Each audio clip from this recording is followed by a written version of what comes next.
Greetings, everyone. This is Z at Happy Gut, Happy Life.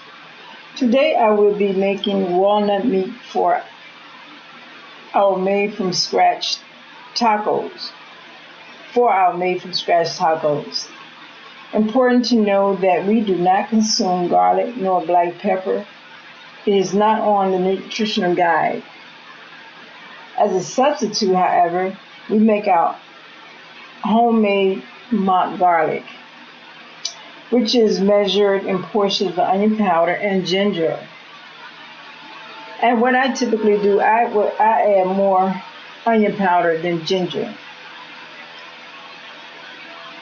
And you just mix it well. But they're all part of the alum family. And for black pepper, what we do, we substitute crushed papaya seeds. Papaya is an enzyme and is excellent for digestion. So, for our taco seasoning, we're going to use 1 tablespoon of ground cumin, 1 tablespoon of crushed red pepper flake, 1.5 teaspoon paprika, 2 teaspoons of garlic powder. Actually, we're going to say 2 teaspoons of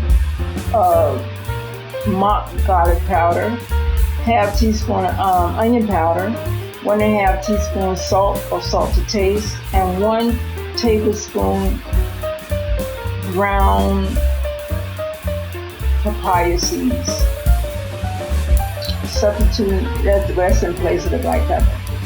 But here we have the walnut meat.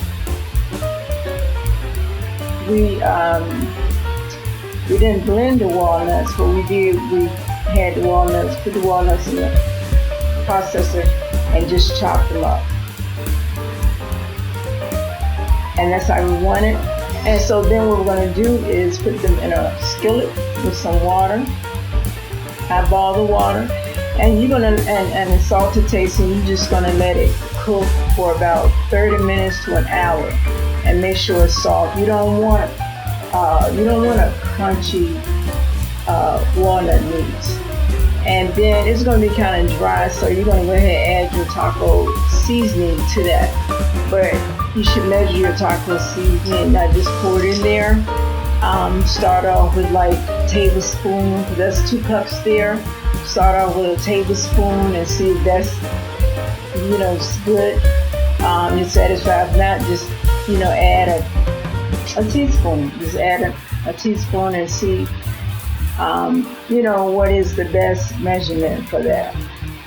Because you don't want it overwhelming with taco seasoning. Taco seasoning has a lot of cumin, and cumin is just overpowering sometimes. So what you want to do, you just want to make sure that it's tasty. It's not overwhelmingly tasty, but it's just tasty. And you're gonna make a little gravy with this, a little sauce. So you're gonna add a flour to maybe a half a cup of flour, not a half a cup of flour, but a cup, some water and some flour. A half a cup of that little sauce or gravy, and just add it to your walnut meat, because you wanted some moisture. Don't want it to be dry. And this right here, this is very important. Cilantro. Cilantro is not on Dr. Sebi's list of foods to eat. What's on his list is culantro. These are culantro, and you couldn't buy these at the international market. I didn't see them anywhere else, but once you buy them, you want to make sure you put all your vegetables in cold water. And I put mine in a bowl and cold water and sit it in the refrigerator. And I put mine in the freezer. Freezer or refrigerator, don't matter. And I add a little Himalayan salt. Sometimes I may add apple cider vinegar, but I just want to make sure that there's no bacteria, because you don't want pathogens to get into your gut. That's the worst thing. You don't want that. So that's why I put mine in the freezer. And sometimes I just keep it in there in the refrigerator or freezer, keep it in for a day. It gets very, very cold, like icy. And then I'll take it out and clean it real good, rinse it, and I do leaf by leaf. All my vegetables, leaf by leaf. And just clean it really good. Okay, so we're gonna go on to these, go ahead and make our tortillas. And I'm gonna use salt to taste. That's 2.5 cups of flour. Spelled flour because I'm gonna use this flour for other baking. I'm only gonna use a cup for the tortillas. So I'm gonna bake about 4, maybe 5 tortillas, medium size. But this is what I use. I use oil, not every time, but I use oil, and I use like agave sometimes to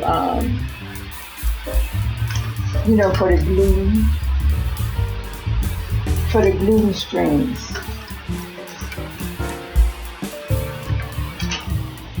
It loosens the gluten strings. So I use it sometimes, not all the time. Depends on how much gluten you want activated. And I'm using carbonated water. Use that, just eyeball that and just knead it,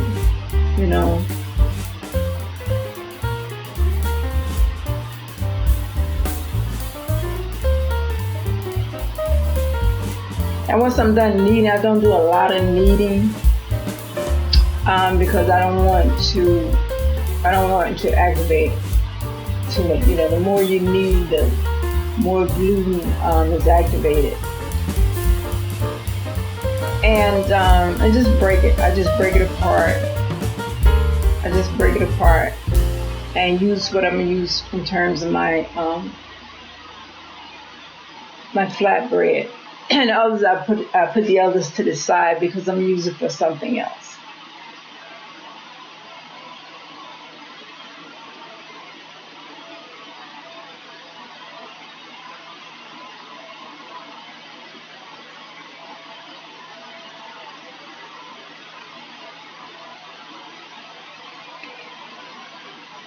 Yeah, so I'm getting about 4 tortillas out of that cup.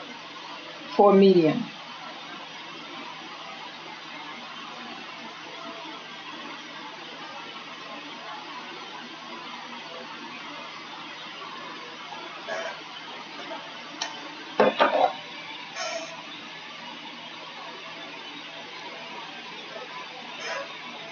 And one thing, but I'm going to use, to cook my tortillas, I'm going to use a cast iron pan. I rub it with some oil, with some of the sesame oil. And I'm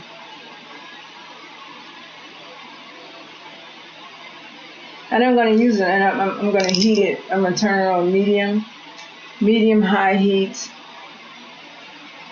so the pan can get nice and hot. Not to the point where it's going to burn and make my tortillas hard, but I just want it. I'm going to reduce the heat to low, and because I want my tortilla to cook slowly, so it wouldn't get hard. That's what I'm saying. I don't want it to crack. When I try to bend it or fold it over, I don't want it to crack. So that's the reason I use the temperature that I use. But like when you're kneading your tortillas, if you can't get a perfect circle, you can use a pizza cutter and just cut around the edges, get rid of all the jagged edges, and you have a perfect circle, like what I'm about to demonstrate right now. See? Nice circle. Some people say, oh, you're making flatbread, doesn't matter. It matters to me because I like that perfect circle.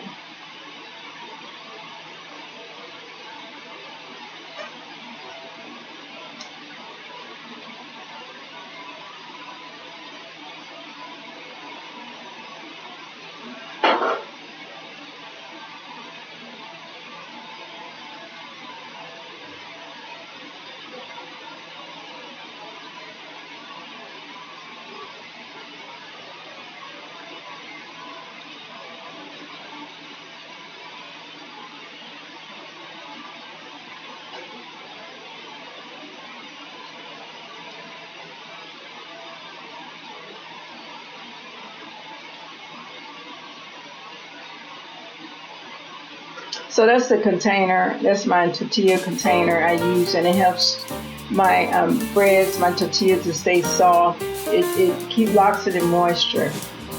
Once you cook them, you put them in there, it locks in the moisture. And so the bread stays nice and flexible. It stays soft.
One of the tortillas I forgot to cut around the edges, and I ended up putting it in the pan without cutting.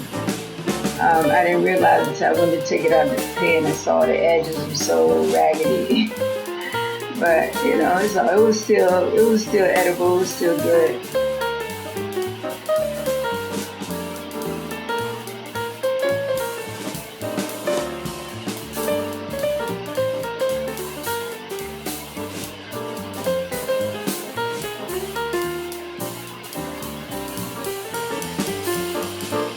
As soon as this rent, this inflation kind of like levels out, and the rent prices decreases, I am going to find a place with a very large kitchen, a really large kitchen, because cooking now is my life since I became an apple and vegan. Oh, look at that meat. Look at that walnut meat. You can't tell the difference from if it's ground beef or turkey meat or any kind of grinded meat. And it's delicious. It's so tasty, so delicious.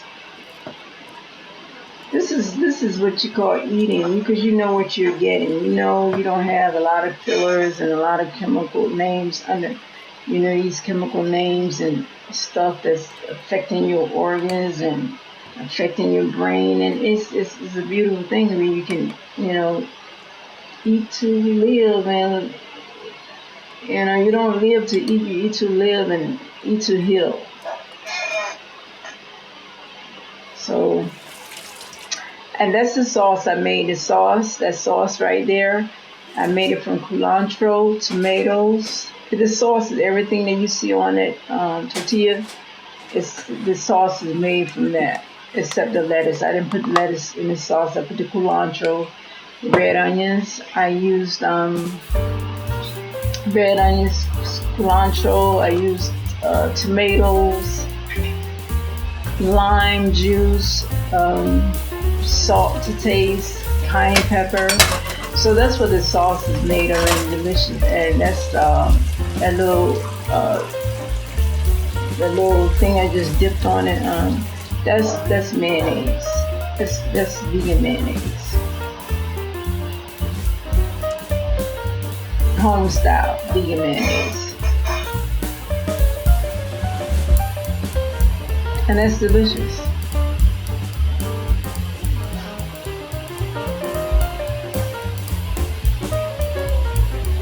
And the taco meat, the walnut meat, you can freeze it in an airtight container. You can freeze it, and a week later, move it from the freezer and recook it, repurpose it. So this is what you see right here. It looks so delicious. It is delicious. That sauce is amazing. The cilantro, it gave that extra, it took the taco, it leveled up the tacos. That cilantro sauce and cilantro, it leveled it, it just took it to another level. Amazing. Food is amazing. I have a good relationship with food. I respect food. I understand it. Who understand its purpose. I understand its purpose as well.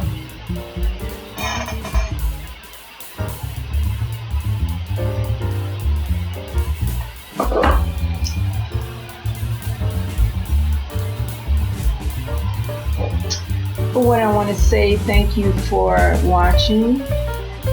Please subscribe to this channel, like this channel, comment, and share that vegan love. Peace and vegan love.